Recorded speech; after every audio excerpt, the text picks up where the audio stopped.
Michaela Jones. Okay, that's pretty. I was born in Oakland, California, February 26, 1969. I wear it now. Okay. It was different. It was like back when I grew up, the neighborhood actually was an actual community, to whereas your neighbors looked out for the kids. So if we were doing something, because my mom had 6 kids, so if we were doing something, by the time we made it home, my mom already found out about it, because when the neighbors like, hey, you know, your child is over here acting a fool. Yeah. So that's one thing I like about growing up back in the days, and the community involvement.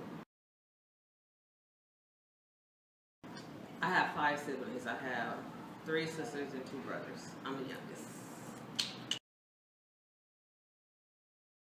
My mom was born in Montrose, Louisiana, and she was raised in Monroe, Louisiana. Because I was like, Mom, you mean Monroe? She's like, I know I'm born. Don't tell me where I was born. But she's from a small town called Montrose. Her side of the family is between Baton Rouge and Monroe. My dad is from Little Rock, Arkansas. So all of his family is out there. But my dad passed like 2 years ago. So once he died off, I don't know the rest of my family history beyond him.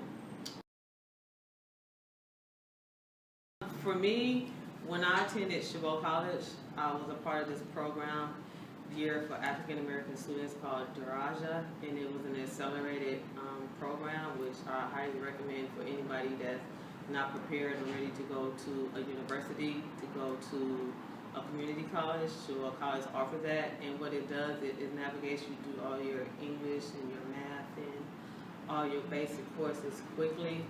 But what happened was I was chosen by my English teacher to apply for this scholarship called Overcoming Adversities in Your Life.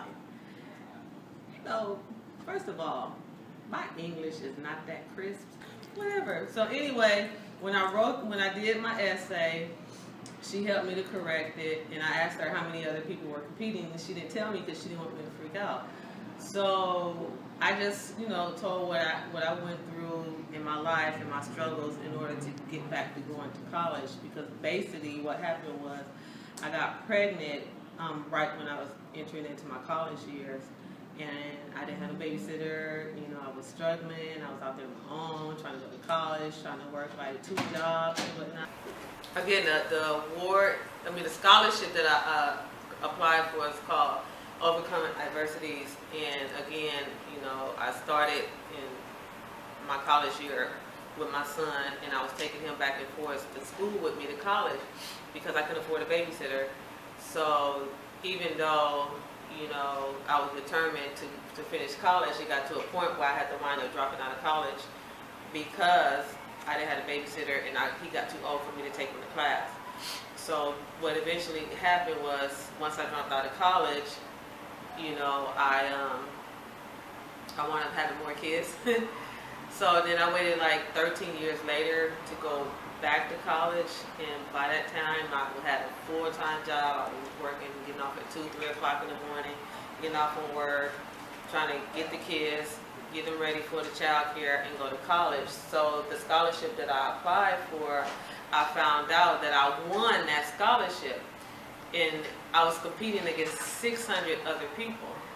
And when they chose me to win that scholarship, I was overjoyed and excited, because if I would have known I was competing against like 600 people, there's no way in the world I would apply for that scholarship at all.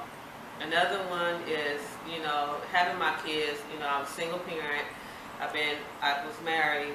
That didn't work out, but I still took care of my kids. I have my oldest son. He has a baby now, so I'm a grandma. Okay. Let's see. So he goes to college. He's in college right now out in Stockton, and he's taking care of his wife and his baby, which I'm proud of him for that. My daughter, she's getting ready to graduate high school, and she got accepted to Alabama A&M, and she's been offered a track scholarship to go to that college. So I'm proud of her for that as well. And then I have another child that's Lorenzo, my youngest student. So he's 15, and he's in the 10th grade, so he's coming up. So that's another great achievement. Go back in time and talk to my younger self. I would say I would have to wait. I would have waited before having sex and having kids, because I was not married when I got pregnant with all 3 of my kids. And I started right at the beginning of my college career, and trying to keep up with the crowd, and everybody else is having sex, and don't believe the hype. Go to school, do what you need to do for college, get your education, and get a career. But I would honestly tell myself that you need to wait before having sex, because you can't say, oh, it's just one time, because I got pregnant on the first time. First time I had sex, and I thought I was constipated.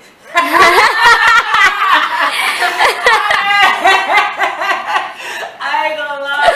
I thought I was constipated. I didn't know what was wrong with my stomach. Oh, I was drinking Pepto-Bismol like it was a bottle of soda. It was like, oh my God. Yeah, I would definitely wait, because it is a struggle trying to go to college and raise a child at the same time. If you don't have that help, and I didn't have that help, it just don't work well. It didn't work well for me. It may work well for other people. If you got like scholarship, you got money, you got people helping, it didn't work well for me, and I wound up coming out of college. But my passion and my drive is still there. You gotta have a heart, a fight, and determination to achieve and acquire whatever it is in life. Don't let nothing seem too difficult or too hard. Don't convince yourself that I can't do it. You can do whatever you want to do if you set your mind to it.